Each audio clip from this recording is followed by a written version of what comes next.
सहना भवतु सहनो भुनक्तु सह वीर्यं करवावहै तेजस्विनावधीतमस्तु मा विद्विषावहै। ॐ शान्ति शान्ति शान्तिः। ॐ गणानां गणपतिं नमामि कविं कवीनामुपमश्रवस्तमं ज्येष्ठराजं ब्रह्मणां ब्रह्मणस्पत आनश्वन्वन्तिभिस्सीदसादनम्। ॐ श्रीमहागणपतये नमः। सरस्वती नमस्तुभ्यं वरदे कामरूपिणी विद्यारम्भं करिष्यामि सिद्धिर्भवतु मे सदा। गुरो ब्रह्मा विष्णु गुरुर्देवो महेश्वरः गुरुरेव परं ब्रह्म तस्मै श्री गुरवे नमः। सदाशिवसमारम्भं शङ्कराचार्यमध्यमम् अस्मदाचार्यपर्यन्तं वन्दे गुरुपरम्पराम्। श्रुतिस्मृतिपुराणानाम् आलयं करुणालयं नमामि भगवत्पाद शङ्करं लोकशङ्करं समस्तजनकरुणानि निरतं करुणानिधिं नमामि चिन्मयं देवं सद्गुरुं तं विद्वरं सद्गुरुं। ॐ भद्रं कर्णेभिः शृणुयाम देवाः भद्रं पश्येमाक्षभिर्यजत्राः स्थिरैरङ्गैः स्तुष्टुवागंसस्तनूभिः व्यशेम देवहितैर्यदायुः। स्वस्ति न इन्द्रो वृद्धश्रवाः स्वस्ति नः पूषा विश्ववेदाः स्वस्ति नस्तार्क्ष्यो अरिष्टनेमिः स्वस्ति नो बृहस्पतिर्दधातु। ॐ शान्ति शान्ति शान्ति। छठा मंत्र, 6th मंत्र। यत्तददृश्यम् अग्राह्यम् अगोत्रम् अवर्णम् अचक्षुश्रोत्रम् तत्पाणिपादम् नित्यं विभुं सर्वगतं सुसूक्ष्मम् तदव्ययं यत् भूतयोनिं परिपश्यन्ति धीराः। हम लोग यहाँ देख रहे थे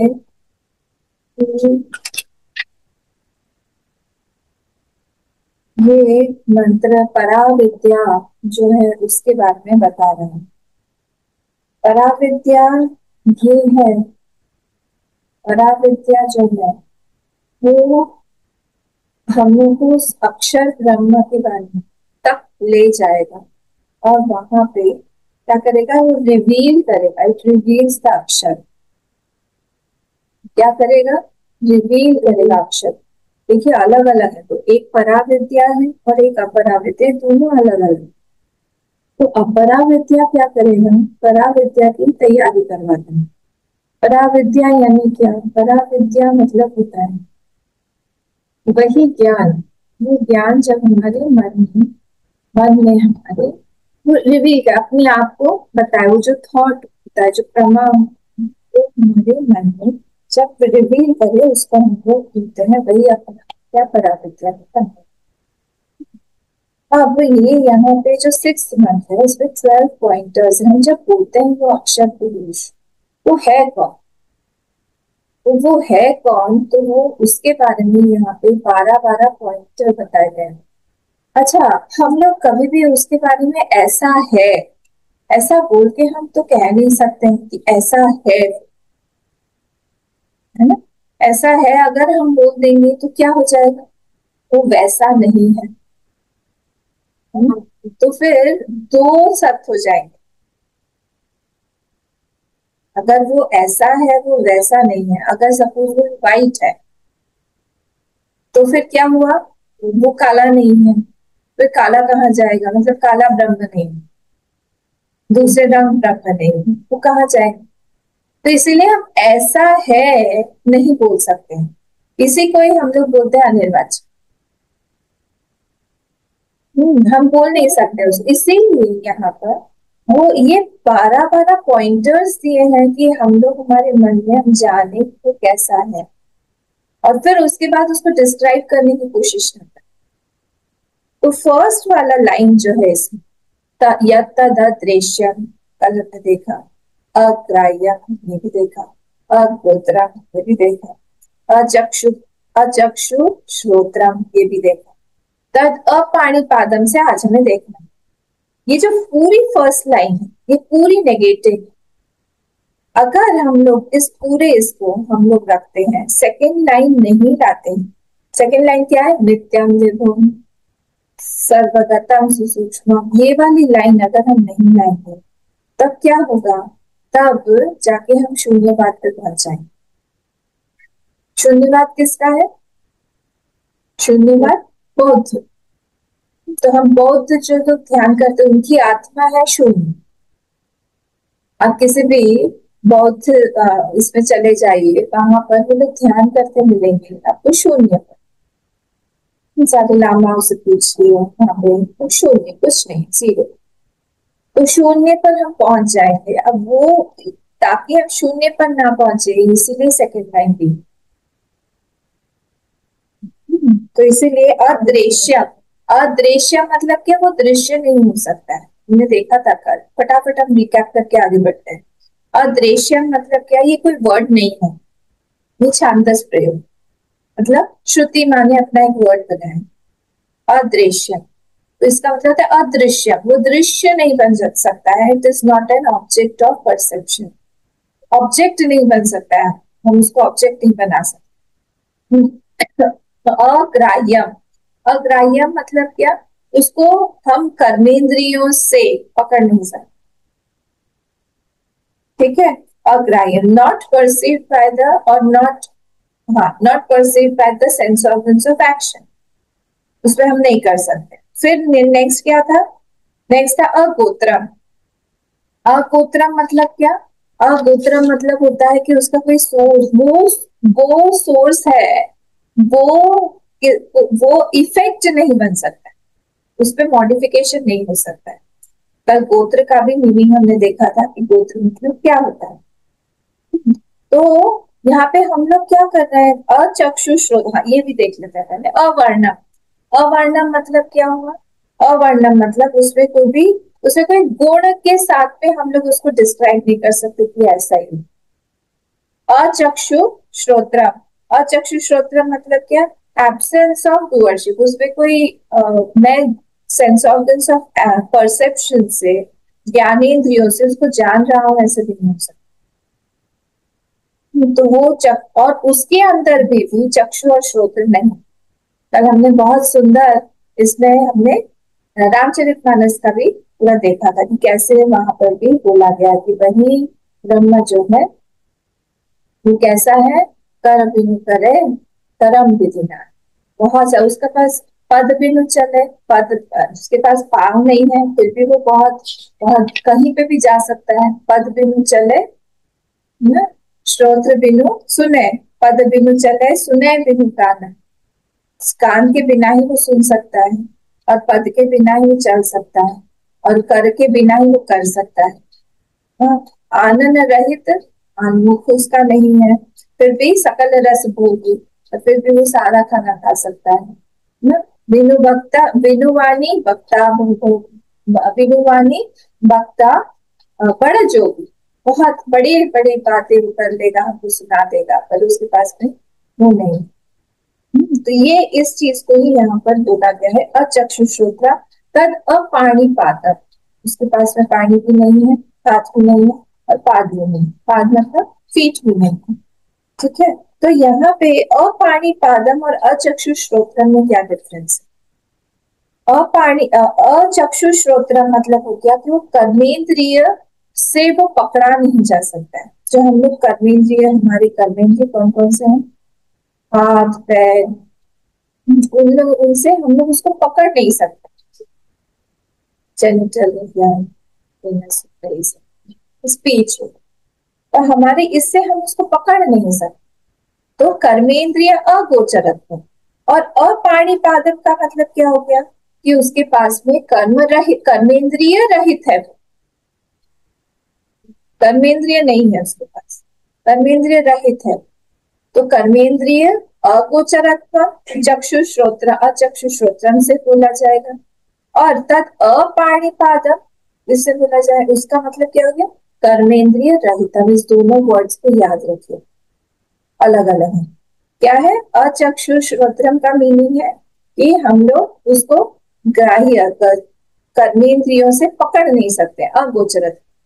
और तद अपाणिपादम का मीनिंग क्या हो जाएगा, अपाणिपादम मतलब कर्मेंद्रिय रहित, उसके पास कोई कर्मेंद्रिय नहीं। अच्छा, कल मैंने आप लोगों से पूछा था एक क्वेश्चन, तो उन्हें होमवर्क किया कि नहीं, कि भगवान जो है, ईश्वर जो है, वो ना, अगर उनके पास में कर्मेंद्रिय नहीं है, उनके पास में ज्ञानेंद्रिय नहीं है, वो एक्शंस कैसे करते हैं।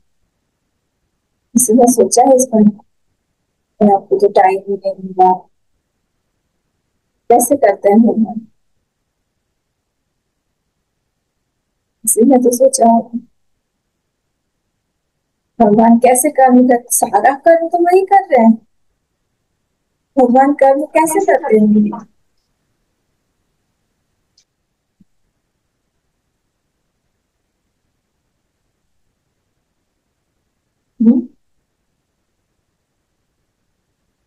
नहीं, हृदय में वही तो बैठा है आत्मा रूप से। हृदय में वही बैठे हैं, पर वो कर्म कैसे कर,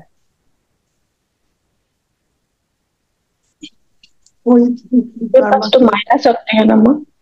हाँ उनके पास तो माया शक्ति है ना।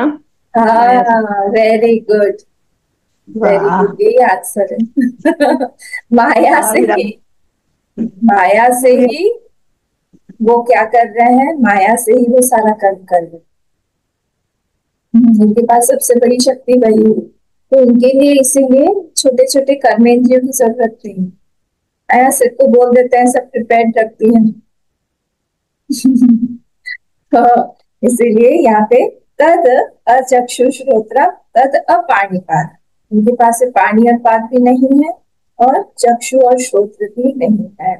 अगर ये ऐसा हो जाता है कि चक्षु श्रोत्रम भी हो, पाणीपाद भी हो, दोनों ही हैं, तो फिर क्या हो जाएगा,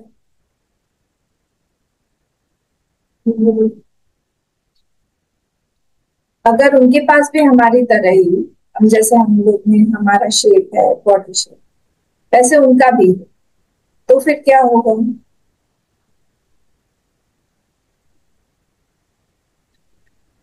तो आकार मिल गया ना, सीमित हो जाएंगे। हाँ, अगर आकार मिल जाएगा तो फिर सीमित हो जाएगा, हमारे जैसे ही वो भी है, उनका भी, वो भी सीमित हो जाएंगे, तो फिर वो गड़बड़ हो जाएगा। इसीलिए उनके पास में आकार नहीं है, उनके पास में ज्ञान करने की नहीं है। वो अगर ऐसा हो तो आकार हो जाने से क्या होगा, वो संघात के एक पार्ट हो जाएगी, कॉम्पोजिशन के एक पार्ट हो जाएगी।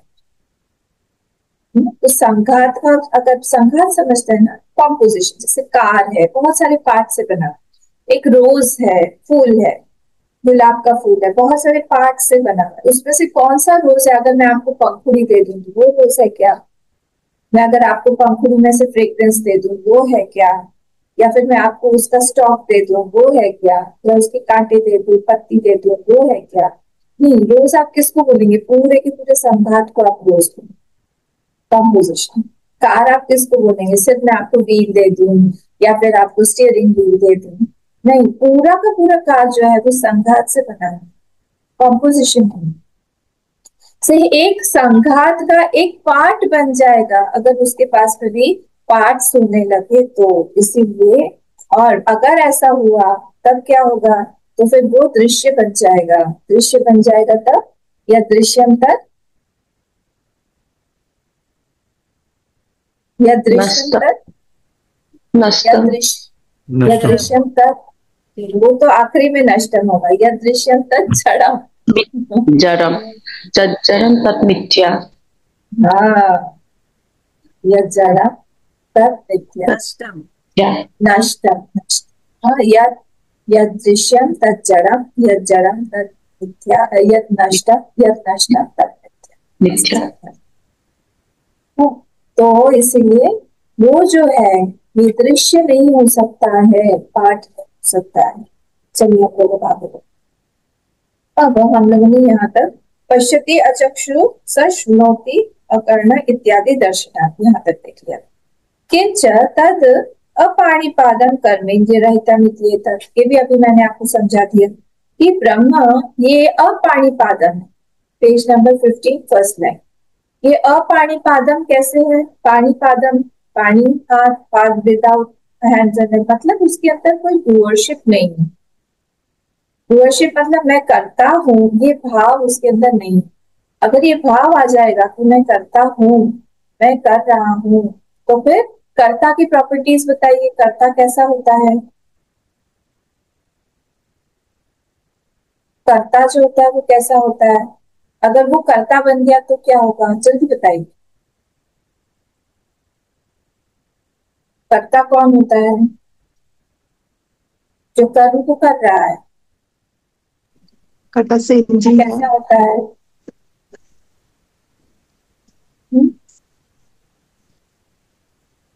सेंजिंग है कर्ता। हाँ, चेंजिंग होता है। चेंजिंग मतलब अगर कोई चीज चेंजिंग है तो क्या हो रहा है? अनित्य है। अनित्य है। सुबह का कर्ता हमारा चाय पीने वाला था, सुबह उठे हम, फ्रेश हुए हम, वो कर्ता चला गया। करता जाने के बाद फिर दूसरा करता आया, पहला वाला चला गया। कंटिन्यूसली चेंज हो रहा है।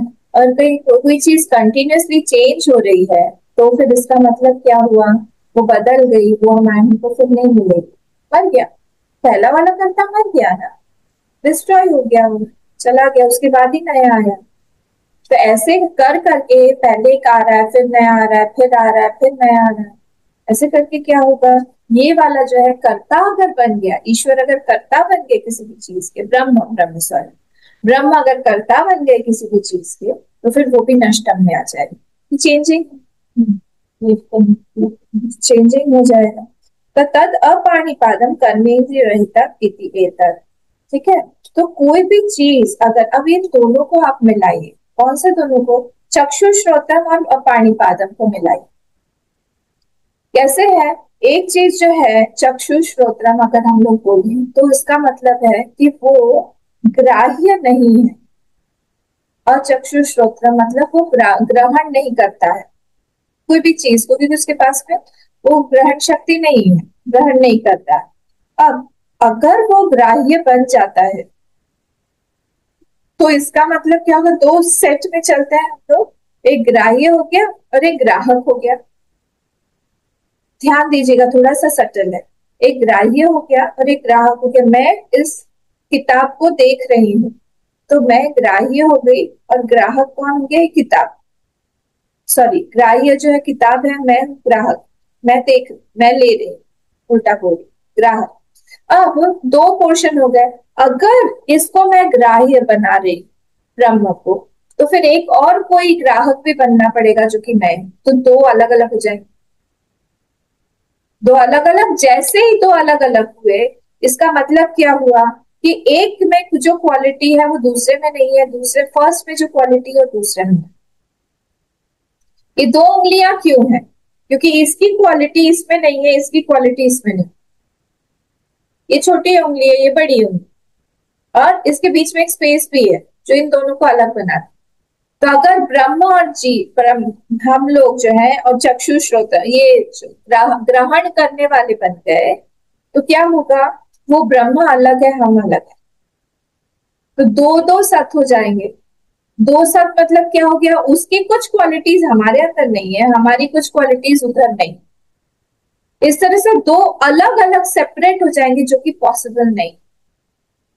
किसको कौन देखेगा? इसके लिए ये दृश्य है, इसके लिए ये दृश्य, ठीक है। ये दृश्य इसके लिए, उसके लिए, दो हो गए ना, एक ग्राह्य हो गया, एक ग्राहक हो गया। तो इसीलिए ये दोनों ही एक दूसरे को लिमिटेड बनाएंगे, बस इतना याद है। दो अगर हो गए तो दोनों ही एक दूसरे को लिमिटेड बना रहे हैं, क्योंकि ये छोटा हो गया, ये भी छोटा हो गया, इसके कुछ क्वालिटीज इसमें नहीं है, इसके कुछ, ये सपोज व्हाइट, कुछ तो अलग डिफरेंस होना पड़ेगा ना। ये व्हाइट है, ये ब्लैक है, ये शुभ्र है, मतलब ये धर्म है या अधर्म, कुछ तो हमको अलग अलग करना पड़ेगा। तो इसकी कुछ क्वालिटीज इधर नहीं है, इसकी कुछ क्वालिटीज उधर नहीं है, ऐसे हो जाएगा। तो वो लिमिटेड हो गई। अगर वो परिच्छिन्न हो गई तो फिर क्या होगा, तीनों के तीनों परिच्छिन्नताएं साथ में चलती है। बताइए तो कौन कौन सी परिच्छिन्नता है, लिमिटेशंस कौन से हैं? तीन, तीन परिच्छिन्नता है कौन कौन सी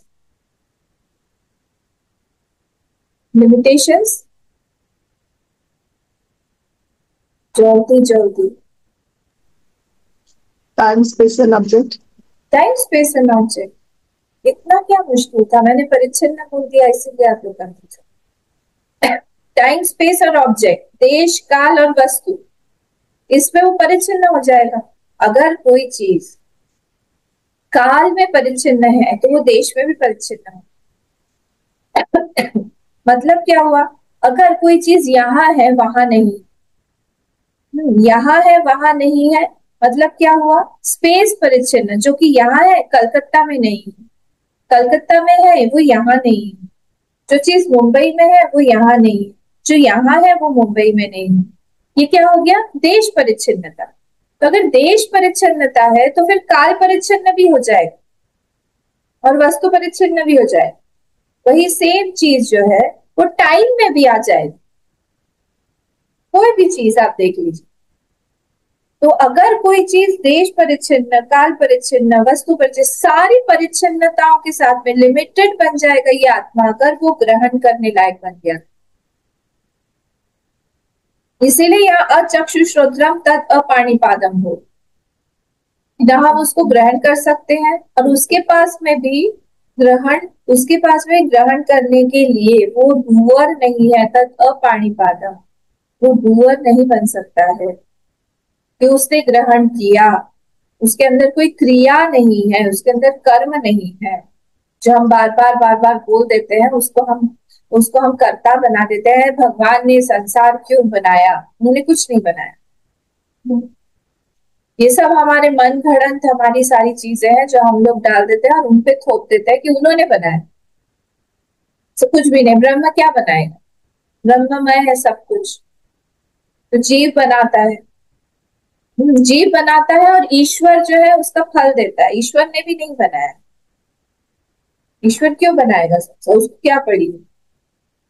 जीव ने कहा उसको बनाने के लिए, जीव ने वैसे कर्म किए और वैसा वैसा कर्म फल देने के लिए उसे संसार बनाया। ठीक है, ये अलग टॉपिक हो जाएगा। तो ये चीज मुझे आप लोगों को बताना था। अब हम आगे बढ़ते हैं सेकेंड लाइन पे जाते। तद अपाणिपादम यतः एवं अग्राह्यम अग्राहकम च अतः नित्यम अविनाशी, क्योंकि वो ग्रहण करने लायक नहीं है, उस पर हम ग्रहण नहीं कर सकते, इसीलिए क्या है, नित्य है। नित्य क्यों है वो नित्य है क्योंकि अभी मैंने आप लोगों को समझाया था कि नित्य क्या का मतलब क्या होगा। नित्य का मतलब होगा कि वो टाइम स्पेस एंड ऑब्जेक्ट पे नहीं है, वो लिमिटेड नहीं है। तो मैंने आपको बताया देश परिचिनता के साथ में ही काल परिचिन बन जाएगा। कोई चीज अगर यहाँ है वहां नहीं है तो टाइम में भी आ जाएगा, तो टाइम परिचिन, काल परिचिन्न भी हो जाएगा और वस्तु परिचिन्न भी हो जाएगा। सिर्फ पुस्तक जो है वो पेन नहीं है, पेन जो है वो कप नहीं है, कप जो है वो लैपटॉप नहीं है, लैपटॉप जो है टेबल नहीं है, टेबल जो है वो चेयर नहीं है। वस्तु परिचिन्न इसको बोलते हैं। एक object is, one object is missing in the other object, ये भी हो जाएगा। तीनों साथ चलते हैं, तीनों की जोड़ी है। कोई भी चीज अगर वस्तु परिचिन्न है तो टाइम पर काल परिचिन्न, अगर कोई काल परिचिन्न है तो फिर वो देश परिचिन्न, स्पेस टाइम एंड ऑब्जेक्ट ये साथ में चलते हैं। ठीक है, तो वो जो है इसलिए वो नित्य हो जाएगा। नित्य मतलब क्या, अविनाशी। ध्यान एक बार एक बुक में भी रखे, अविनाशी। वहां से हम कहाँ से उठा रहे हैं वर्ड्स को, हम लोग वर्ड्स को उठा रहे हैं ऊपर से। नित्य वर्ड जो मूल में देखिए, नित्य उसको देख लिया भाष्यकार। ठीक है, page number 15 second line. Next पे चलते हैं। विभुम, विभुम मतलब क्या है, विविधम ब्रह्मादि स्थावरांत प्राणी भेद ही भवति विभुम। विभु मतलब क्या होता है, तरह तरह की चीज वही बन गया है, मतलब क्या, मटेरियल कॉज जो है वो वही है। ठीक है, थोड़ा सा चलिए डिस्कस करते हैं कि मटेरियल कॉज और एफिशिएंट कॉज जो है वो कैसे ब्रह्म ही है जगत का। अब मुझे बताइए कि अगर हम लोगों के पास में एक मटका है, किस चीज का है, मिट्टी का घड़ा है। तो उसका मटेरियल कॉज और एफिशिएंट कॉज क्या है, कितना समझते हैं ना। मटेरियल कॉज मतलब होता है किस चीज से बना है, और एफिशिएंट कॉज मतलब होगा किसने बनाया है। तो हर चीज जो भी बनी है वहां यहाँ पे संसार में, उसके पीछे दो दो कारण अवश्य है, सारे की सारी चीजों की। एक मटेरियल कॉज होगा और एक एफिशिएंट कॉज। मटेरियल कॉज को हम उपादान कारण बोलते हैं और एफिशिएंट कॉज को हम निमित्त कारण। ठीक है, हर चीज में यहाँ पे एफिशिएंट कॉज और मटेरियल कॉज, निमित्त कारण उपादान कारण लगा हुआ है। तो मड पॉट, एक मड पॉट बना हुआ है, उसका मटेरियल कॉज क्या है, मटेरियल कॉज क्या है, मिट्टी मिट्टी है। और एफिशिएंट कॉज कौन है, निमित्त कारण कौन है, जो बना रहे हैं कुम्हार। कुम्हार जो बना रहा है, पॉटर जो बना रहा है, वो एफिशिएंट कॉज है। फिर एक कपड़ा है, सपोज कॉटन का क्लॉथ है, उसका मटेरियल कॉज क्या हुआ, सूता कॉटन। और एफिशिएंट कॉज कौन होगा, जो बना रही है, लेबर। जो बना रही है। ऐसे हर चीज में दो दो कारण लगे हुए हैं। क्लियर है ये बात। अब आते हैं हम सृष्टि पर। जो ये सृष्टि है उसका भी ये दो कारण होना चाहिए। दो कारण कौन से, एक तो जिस चीज से सृष्टि बनी है, और एक जिसने बनाई हुई है वो सृष्टि।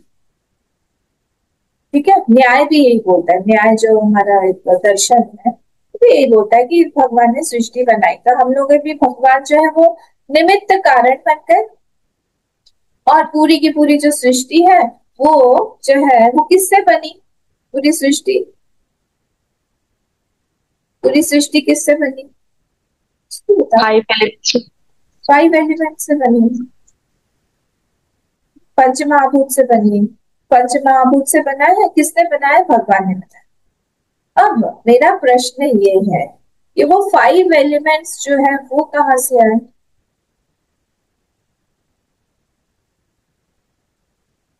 हाँ देखिए, ज्यादातर ये सृष्टि जो है या ज्यादातर दर्शन जो है, अगर हम लोग बोले क्रिश्चियनिटी को भी बोले, और हम लोग जो है सारे, मतलब वो लोग क्रिश्चियंस भी यही बोलते हैं कि भगवान जो है उन्होंने बनाया, पूरी सृष्टि बनाई हेवन में बैठ के। Lord made the whole creation in 7 days।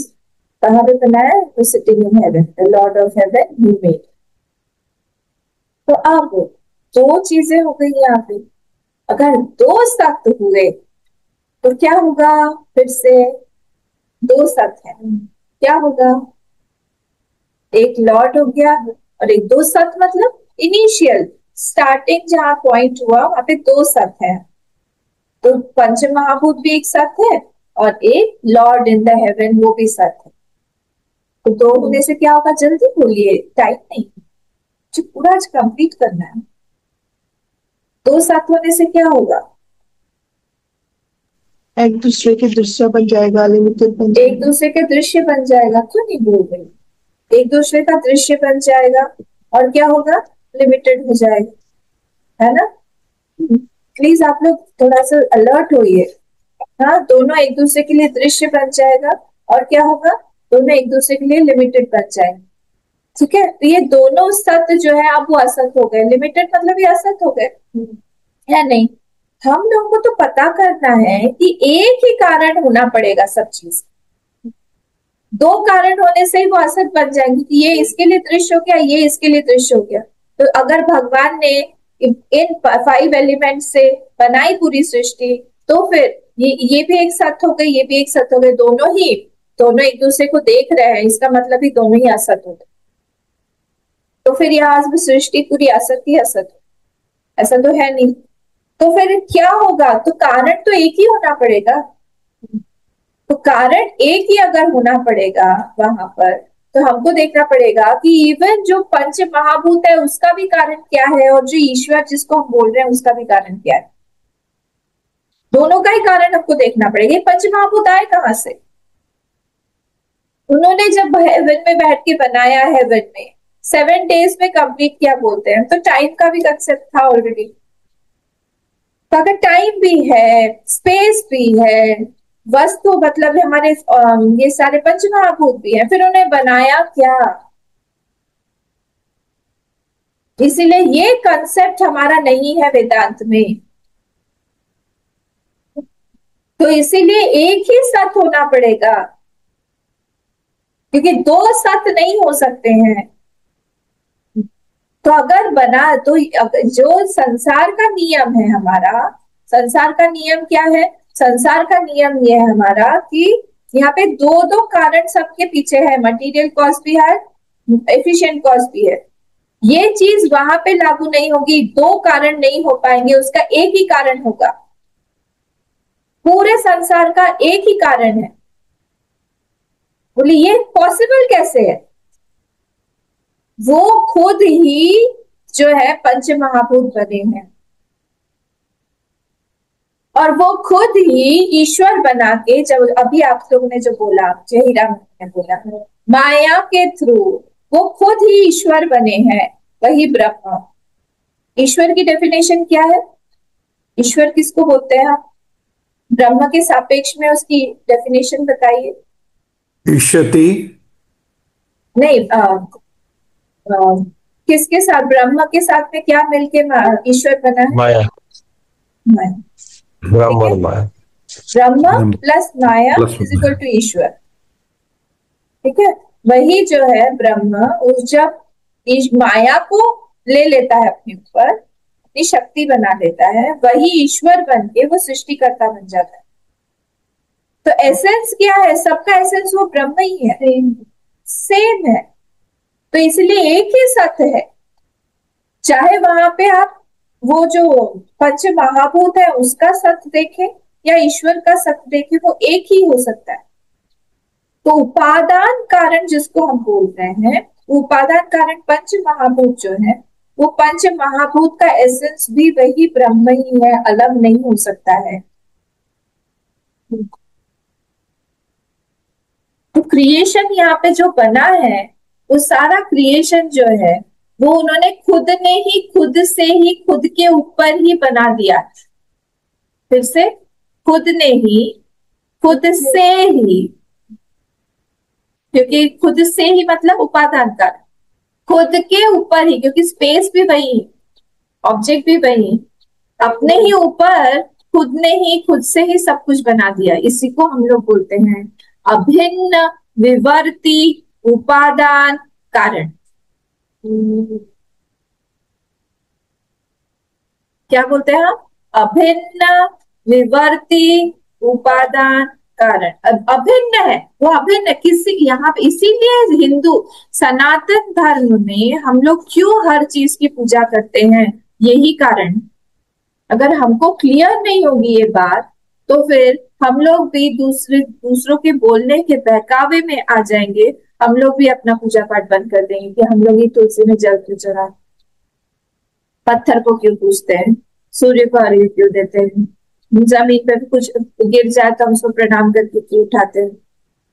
कि बेस क्या है? सब चीज के पीछे वो एक ही सत्य है जो ब्रह्म है, वही बन गया है अलग अलग। हर चीज का देवता है।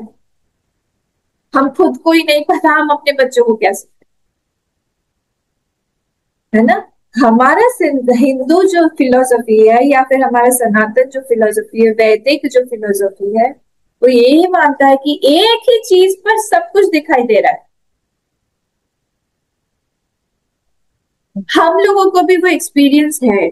बताइए कहां पर हम लोगों को एक्सपीरियंस? ये एक्सपीरियंस हमको होता रहता है। बताइए कैसे? सोने के समय तो हम लोग पूरी तरह, नेहा बोल रही है सोने के समय, जागते समय जागते समय कैसे होगा? जागते समय तो हमको डुअलिटी दिखती है।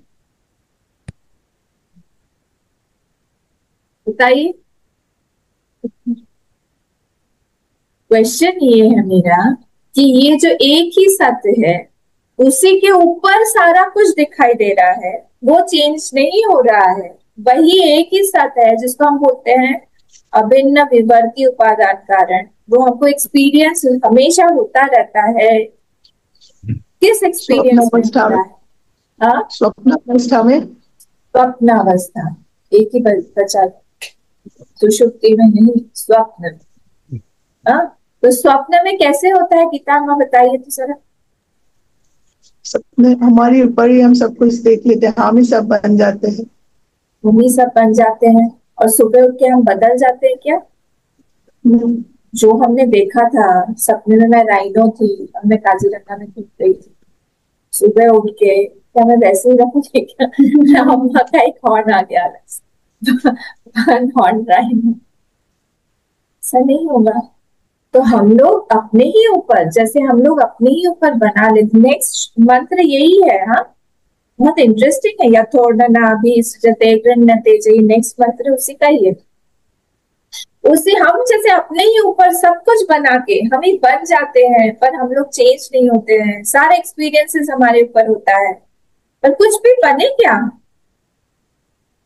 सत्य था क्या वो सपना? पर उस समय सत्य लगता है, पर जागने के बाद में हमको पता रहता है कि सब कुछ हम ही बने हुए थे। हम ही अपने आप से ही डर रहे थे, या हम अपने आप से ही खुश हो रहे थे, या हम अपने आप को ही हम पैट कर रहे थे, हम अपने ही आप के साथ में रमण कर रहे थे। यही चीज जो है, यही वेदांत का सिद्धांत है, प्रिंसिपल है कि वही ब्रह्म, एक ही ब्रह्म, उसी के ऊपर सारी सृष्टि दिखाई दे रही है, उसी के ऊपर बन रहा है, बिगड़ रहा है, जो भी कुछ हो रहा है, और वो ब्रह्म अनचेंजिंग है। वो एक ही सत्य है, उपादान कारण और निमित्त कारण एक ही है, दो अलग नहीं हो सकते हैं। ठीक है, क्लियर हो गया ये? अलग अलग होंगे तो फिर क्या होगा? दो अलग अलग सत्य बन जाएंगे। किसी ने किसी को क्रिएट किया हुआ है, यही डिफरेंस है। देखिए, विसर्ग सृष्टि और सर्ग सृष्टि में यही डिफरेंस है। मैंने आपको स्टार्टिंग में भी बताया था। फर्स्ट वाला मंत्र बताइए जिसको याद है, फर्स्ट वाला मंत्र बिना देखे। फर्स्ट वाला मंत्र इसी मुंडक का है, किसी ने याद नहीं किया? ओ ओम ब्रह्मा देवा, देख देख के नहीं पढ़ना है, बिना देखे पढ़ना। ओम ब्रह्म देवानां प्रथमः संबभूव विश्वस्य कर्ता भुवनस्य भोक्ता सद्ब्रह्मा सर्वविद्या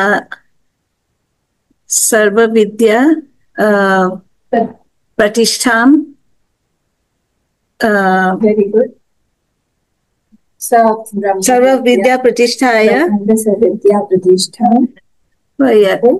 अथर्वाय अथर्वाय ज्येष्ठ पुत्राय प्राह। वेरी गुड, किसी ने तो याद किया है। अब यहाँ पे मैंने आप लोगों को समझाया था, जो फर्स्ट वाली लाइन, सब ब्रह्म देवानां प्रथम संबभूव विश्वस्य कर्ता, ये जो विश्व है ये कैसे बना हुआ है? ये कौन सी सृष्टि है? सर्ग है या विसर्ग है? यहाँ समझाया था मैंने डिटेल। सर्ग सृष्टि है या विसर्ग सृष्टि? बोला हमको तो मीनिंग ही नहीं पता, हमको तो फर्स्ट टाइम सुन रहे हैं। मैंने समझाया था, डिटेल में समझाया था, एग्जाम्पल भी दिया था आप लोगों को। श्री कृष्ण भगवान का और ब्रह्मा जी का मोह हो गया था, तब की बात बताई थी। सारा पुराण, ये वेदांत, सब कुछ इंटर रिलेटेड है। कहीं से भी आपको कुछ अनकनेक्टेड नहीं, डिसकनेक्टेड नहीं मिलेगा। गीता उठाइए, वहां से भी कनेक्ट करिए। क्या था यहाँ पे? विश्व से कर्ता में क्या बोला था मैंने? कौन सा विश्व के कर्ता है? कौन से विश्व को बनाया है इन्होंने? सर्ग और विसर्ग, ये दो तरह की सृष्टि बताई थी मैंने। ऐसे कैसे भूल सकते हैं?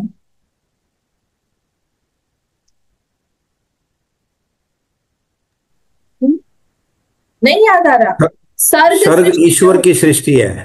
हाँ, सर्ग जो है वो भगवान की, जो बोले ईश्वर की सृष्टि है, और विसर्ग ब्रह्मा जी की सृष्टि है। गुड लखन जी। तो ब्रह्मा जी की जो सृष्टि है वो बोलेंगे उसको हम लोग विसर्ग। प्लीज याद रखिए। मतलब क्या हुआ? सर्ग सृष्टि में वो वही ब्रह्म ईश्वर रूप से खुद ही मटेरियल जो दे रहे हैं, बना के दे रहे हैं, वो ब्रह्मा जी को दे रहे हैं कि लो ये इन सब चीजों से तुम बनाओ खुद ही बन के। ब्रह्मा जी के पास में मटेरियल नहीं है। जो पंच महाभूत से वो सृष्टि करते हैं वो मटेरियल तो भगवान देते हैं। भगवान जब देंगे उसको, उसके बाद में वो बनाते हैं, उसको बोलते हैं विसर्ग सृष्टि। तो सर्ग सृष्टि फर्स्ट है जो भगवान बनाए, उसके बाद में विसर्ग सृष्टि आएगी। विसर्ग सृष्टि आने के बाद फिर क्या होता है? फिर भगवान जो ब्रह्मा जी जो है वो बनाते हैं इसको विसर्ग, मतलब पूरे क्रिएशन को बनाते हैं उसके बाद। तो ये जो ब्रह्मा जी की सृष्टि है ये भगवान के सृष्टि होने के बाद में ही हो सकती है, पहले नहीं आए। फिर इनके पास मटेरियल कहाँ से आए? उन्होंने सब कुछ उन्हीं से ही लिया हुआ, इसीलिए इसको बोलते हैं विवर्ती, अभिन्न विवर्ती। विवर्ती मतलब होता है उसके ऊपर देखना, विवर्त मतलब होता है किसी चीज का किसी चीज के ऊपर देखना। ठीक है, विवर्त मतलब क्या होता है? किसी चीज का किसी चीज के ऊपर देखना। विवर्त हो गया। विवर्त अभिन्न, अभिन्न मतलब दो अलग अलग नहीं, एक ही। एक वर्ड इंपॉर्टेंट है, अभिन्न, विवर्ती, उपादान कारण। उपादान कारण और निमित्त कारण दोनों। अभिन्न विवर्त, अभिन्न विवर्त, निमित्त उपादान कारण। ठीक है, तो ये जो है हम लोग को ध्यान रखना पड़ेगा कि कैसे वो अभिन्न विवर्ती उपादान, सॉरी, अभिन्न विवर्त उपादान निमित्त उपादान कारण कैसे वो बने हुए हैं। एक ही है, उसी से ही सब आया हुआ है। तो यहाँ पे जो सृष्टि बनी हुई है वो कैसे बनी हुई है? वो क्या जैसे माँ से जैसे बच्चा आता है वैसा बना हुआ है क्या? बताइए। माँ से जो बच्चा आया वैसे आया क्या? पूरी वैसे आई क्या सृष्टि? जल्दी बताइए। मैं बहुत सिंपल करने की कोशिश कर रही हूँ सब कुछ। जैसे माँ से बच्चा आया वैसे सृष्टि आई क्या? भगवान ने क्रिएट किया वैसा आया क्या? अगर वैसा होता है तो फिर माँ अलग है, बच्चा अलग है। बिना माँ के भी बच्चा दिखेगा। बच्चे के क्वालिटीज हो सकता है माँ में नहीं हो, माँ की क्वालिटीज हो सकता है बच्चों में नहीं। तो दो अलग अलग एंटिटीज हो गए, तो दो अलग अलग नहीं हो सकते। ठीक है, समझ में आ रहा है? तो ये कैसा है? जैसे धागे ने कपड़े को बनाया, जैसे आभूषण बनता है स्वर्ण से, स्वर्ण ने आभूषण को बनाया।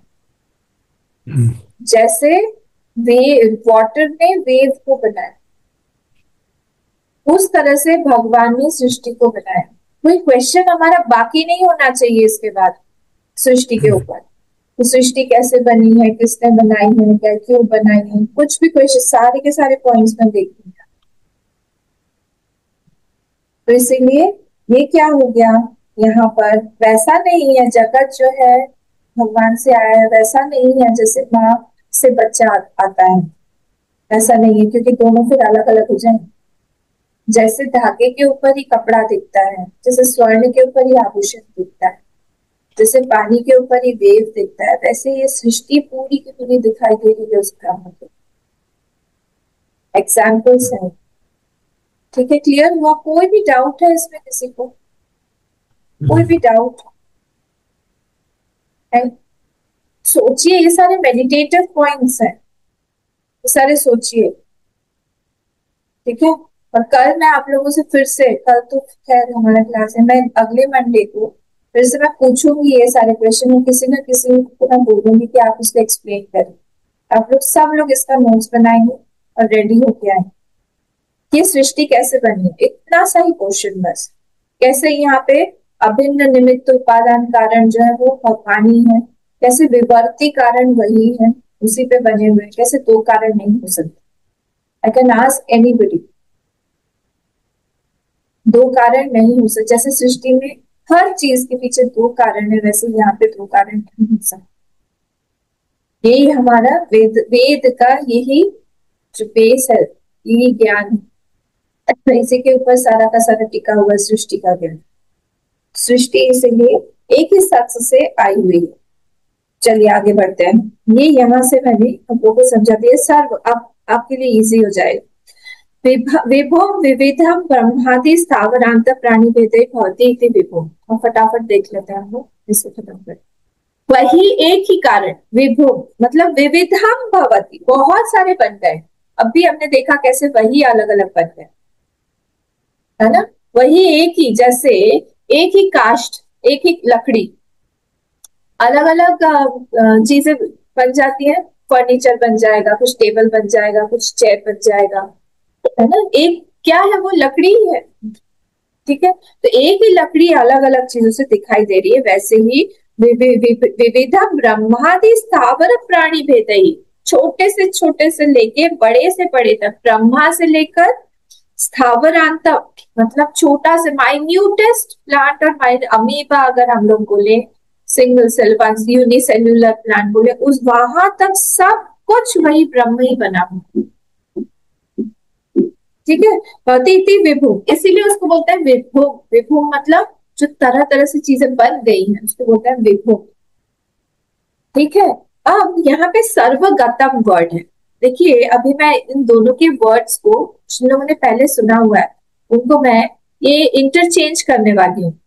कैसे? सर्वगतम यहाँ पे मतलब कर दिया है भगवान भाष्यकार ने, व्यापकम आकाशवत, वो सर्वव्यापक है। तो यहाँ पे सर्वगतम का अर्थ होता है सर्वव्यापी।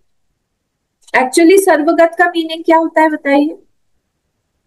एक्चुअली सर्वगत, सब में से जो जा रहा है, इसका मतलब क्या होता है? सारे ऑब्जेक्ट से जा रहे हैं। सारे ऑब्जेक्ट से जाए, किस फॉर्म में सारे ऑब्जेक्ट से जाता है? उपादान कारण बन के, उसका मटेरियल कॉज बन, हर चीज का जो भी उपादान कारण है। हम लोग ने देखा था ना अभी बीच में ही कपड़ा, हम लोग देखे कपड़ा, कपड़ा का उपादान कारण क्या है? धागा। धागे का उपादान कारण क्या है? कॉटन। कॉटन का उपादान कारण क्या है? पृथ्वी, बीज, सीड। सीड का उपादान कारण क्या है? मिट्टी। मिट्टी का उपादान क्या है? पृथ्वी का उपादान क्या है? पानी। जल का उपादान क्या है? अग्नि का उपादान क्या है, कारण क्या है? वायु का, आकाश, स्पेस का, वहीं पे आ जाती है। ठीक है, अब दूसरा कोई एक लीजिए, स्वर्ण का लीजिए, आभूषण। आभूषण का कारण क्या है? स्वर्ण। स्वर्ण का क्या है? पृथ्वी। पृथ्वी का क्या है? फिर से वही करके वहीं पे आकाश पर ही हम आ गए। सारी चीजों का उपादान कारण क्या है? वही ब्रह्म। ठीक है, वो उसको हम बोलते हैं सर्वगत। सब में से जो जा रहा है, इसको याद रखिएगा सर्वगत। पर यहाँ पे भगवान भाष्यकार ने उस वर्ड को चेंज कर दिया। क्यों? क्योंकि इसके पहले विभुम वर्ड आया। विभुम को यहाँ पे आप लिख लीजिए सर्वगत, और सर्वगत को यहाँ पे आप लिख लीजिए सर्वव्यापी। व्यापकम आकाशवत, सब में से जो गया हुआ है। आकाश सब में से गया हुआ है या नहीं? सब चीज में स्पेस है कि नहीं? स्पेस, क्योंकि आपको स्पेस मतलब वो आकाश नहीं, स्पेस मतलब क्या, जो अकोमोडेशन दे, अवकाशात आकाशात, जहां पर हम लोग वो वस्तु को रख रहे हैं तो स्पेस में ही है, अंदर भी है बाहर भी है, सब जगह स्पेस स्पेस है। तो इसीलिए वो व्यापकम कौन है, वो वही सर्वगत को यहाँ पे भगवान भाष्यकार ने कन्वर्ट कर दिया है। ये मैंने नहीं बनाया है, मैं नहीं बोल रही हूँ, भगवान भाष्यकार ने विभुम को सर्वगत लिख दिया है और सर्वगत को सर्वव्यापी बना दिया है। ये थोड़ा सा चेंज है यहाँ पे, याद रखेगा। नेक्स्ट, सुसूक्ष्म, वहां एक ध्यान रहेगा मूलम पे, एक ध्यान रहेगा भाष्य को। तो सुसूक्ष्म, सुसूक्ष्म मतलब शब्दादि स्थूलत्व कारण रहितत्वात्। अब वहां पे सुसूक्ष्म मतलब क्या हुआ, कोई भी चीज ग्रॉस कैसे बनती है, जितनी भी चीज अच्छा अब इस पे आइए, पंच महाभूत है, पंच महाभूत में सबसे सूक्ष्म जो है वो कौन सा है, सब लोग बोलेंगे, हाँ, सबसे आकाश। सूक्ष्म कौन सा है, आकाश। आकाश है। सब लोग अनम्यूट करके बोलिए, आकाश। आकाश। आकाश है। आकाश के बाद कौन सा आता है, वायु। वायु के बाद अग्नि। अग्नि के बाद जल के बाद पृथ्वी। ठीक है, पृथ्वी में कितने गुण हैं, जल्दी, 5 पांच। पांच। कौन कौन से हैं, शब्द शब्द स्पर्श रूप रस शब्द गंध। स्पर्श रूप रस गंध। पांचों के पांचों है। इसके बाद में कौन, इससे थोड़ा सा कम मतलब इससे ज्यादा सूक्ष्म कौन है, जल। जल में कितने हैं, 4। चार। कौन कौन से हैं, शब्द स्पर्श स्पर्श रूप और रस। रस। उसमें गंध नहीं है, ठीक है, एक माइनस हो गया, इसीलिए वो ज्यादा सूक्ष्म है, क्योंकि गुण हम कम करते करते जाते हैं तो वो सूक्ष्म होता जाता है। इसके बाद अग्नि है, अग्नि में कौन कौन से गुण है, शब्द स्पर्श रूप। शब्द स्पर्श स्पर्श रूप। और रूप, ठीक है, तो 3 हो गए, तो ये जल से भी ज्यादा सूक्ष्म है। ओके, फिर से आइए आप, उसके पहले वायु, वायु में कौन कौन से हैं गुण, शब्द शब्द और स्पर्श। स्पर्श, तो 2 ही रह गए, तो ये उससे भी ज्यादा, अग्नि से भी ज्यादा सूक्ष्म है, मतलब ज्यादा परवेडिंग है। और फिर उसके बाद में कौन बचा, वही स्पेस, उसका कौन सा गुण है, एक ही। शब्द। कौन सा है, शब्द। शब्द। इसीलिए वो सबसे ज्यादा सटल है, सबसे ज्यादा सूक्ष्म है। तो हम जैसे जैसे जैसे जैसे गुणों को कम करते जाते हैं, हमारी सूक्ष्मता ज्यादा बढ़ती जाती है, वी बिकम मोर परवेडिंग। ये समझ में आया, ठीक है, तो परवेडिंग ज्यादा, व्यापी ज्यादा बनने के लिए गुण को कम करना पड़ेगा, ये रूल समझ में आया। जितना ज्यादा सर्वव्यापी होगा उसमें गुण कम होंगे, ये समझ में आया, सबको आया, हाँ। तो गुण अगर ज्यादा हुए तो क्या हो जाएगा, जितना ज्यादा गुण हुआ उतना ज्यादा क्या हो जाएगा, फुल हो जाएगा। फुल हो जाएगा, ज्यादा उतना ज्यादा क्रॉस हो जाएगा, क्योंकि उतने ज्यादा सेंस ऑर्गन से हम लोग उसको कैच कर पा रहे हैं। पृथ्वी को हम लोग उसको उसका शब्द भी है, ये सारा पंचदशी में हमने देखा था, कड़कड़ कड़कड़, और सबका अलग अलग आवाज दिया हुआ है वहां पे जल का भी आवाज है, कल कल कर, वह सुंदर सा वो पोर्शन था पंचदशी का। तो इसीलिए जो पृथ्वी है, पृथ्वी में शब्द भी है, स्पर्श भी है, रूप भी है, रस भी है, गंध भी है, सबसे ज्यादा स्थूल पृथ्वी है, ग्रॉसेस्ट एलिमेंट।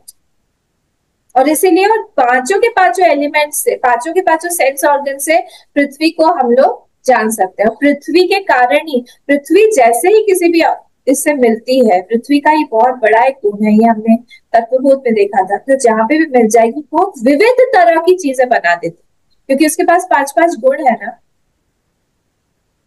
पृथ्वी एलिमेंट, इसीलिए विविधता का द्योतक है, बहुत अलग अलग चीजें बना देती, ठीक है। तो खैर, तो इसीलिए यहाँ बोल रहे हैं ये कि शब्दादि स्थूलत्व कारण रहितत्व, वहां पे उस जो हमने स्पेस देखा उसमें सिर्फ एक ही गुण है, उससे उसका भी कारण जो ब्रह्म है वो और भी सूक्ष्म होगा, क्योंकि उसके पास वो शब्द वाला गुण भी नहीं है। गुण नहीं है, शब्द वाला भी ड्रॉप कर दिया ना, शब्द स्पर्श रूप रस गंध, ये तो ये पांचों एलिमेंट्स के गुण है। वहां का उसका कारण जो ब्रह्म है उसमें ये कोई भी गुण नहीं है, इसीलिए वो सुसूक्ष्म, सूक्ष्म से भी सूक्ष्म है वो, वहां पे एक भी कोई गुण नहीं, इसलिए हम उसको बोलते हैं निर्गुण। जैसे ही गुण डाल देंगे हम, वो स्थूल बनता जाएगा। क्लियर हुआ? इसीलिए स्थूलत्व कारण रहितत्व, स्थूल का कारण ही नहीं है वहां पे, कोई गुण ही नहीं है वहां, इसीलिए इसको बोला है सुसूक्ष्म। शब्दादयो आकाश वायु आदि उत्तरोत्तरम स्थूलत्व कारणानि तद अभावात सुसूक्ष्म। ये लाइन मैंने अभी आपको समझा दी कि जैसे जैसे लोग बढ़ते जाते हैं, ज्यादा गुण लाएंगे, ज्यादा ज्यादा स्थूल बनता जाएगा। उल्टा करें हम तो स्पेस से ज्यादा स्थूल वायु है, क्योंकि उसके पास दो गुण है। वायु से ज्यादा अग्नि है स्थूल, क्योंकि उसके पास तीन गुण है। फिर ज्यादा, उससे भी ज्यादा कौन है? अग्नि के बाद क्या आता है? जल। जल में कितने हैं? 4, तो वो और भी ज्यादा स्थूल है। उसके बाद में कौन है? जल के बाद पृथ्वी। पृथ्वी में कितने हैं? पूरे 5, इसलिए सबसे ज्यादा स्थूल है ना। इसलिए वो सब कारण से रहित है ये। किंचित अव्ययम उक्त धर्मत्वात् एवं न वेति अव्ययम। और ये क्योंकि ये उक्त धर्म, ऊपर के जो धर्म है स्थूल इत्यादि, ये सारी चीजें शब्द स्पर्श गुण, शब्द स्पर्श रूप रस गंध, ये सब नहीं होने के कारण वो क्या है? अव्यय। क्योंकि गुण ही नहीं है तो खर्चा कहां से हो? खर्चा मतलब मॉडिफायर, गुण ही तो है जो मॉडिफाई होता रहता है ना। जैसे कैसे बोलेंगे गुण मॉडिफाई होता रहता है? जैसे एक सिंगर है, बहुत अच्छा गाता है, जैसे जैसे उसकी एज होती जाएगी उसका जो गला है वो अलग होता जाएगा, अलग होता जाए। थोड़ा और एज होगा, हो सकता है गा भी ना पाए। तो कोई भी गुण के साथ में होगा तो व्यय होगा ही, चेंज होगा ही। पर क्योंकि यहाँ पे कोई गुण नहीं है, इसलिए वो क्या है? अव्ययम। न कि अनंगस्य स्वांग अपचय लक्षणों व्यय संभवती शरीरस्य एव। ये यहाँ से जो है तो जो है नेक्स्ट टाइम देखेंगे कि आज टाइम हो गया है। ध्यान दीजिएगा आप लोग, पूरा अच्छे से इसको फिर से रिवाइज करिएगा, नोट्स बनाइएगा। मैं पूछूंगी अगले बार की 2-3 चीजें पूछूंगी। एक तो गुण के बारे में पूछूंगी कि गुण जो है वो स्थूल और सूक्ष्म कैसे बन रहा है, पृथ्वी इत्यादि का, ये सारा का सारा। और दूसरा, ये पूरा का पूरा जो सृष्टि का कारण है, ये कैसे विवर्ती अभिन्न निमित्त उपादान कारण वही ब्रह्म ही है, इसको आप लोग मुझे एक्सप्लेन करना है।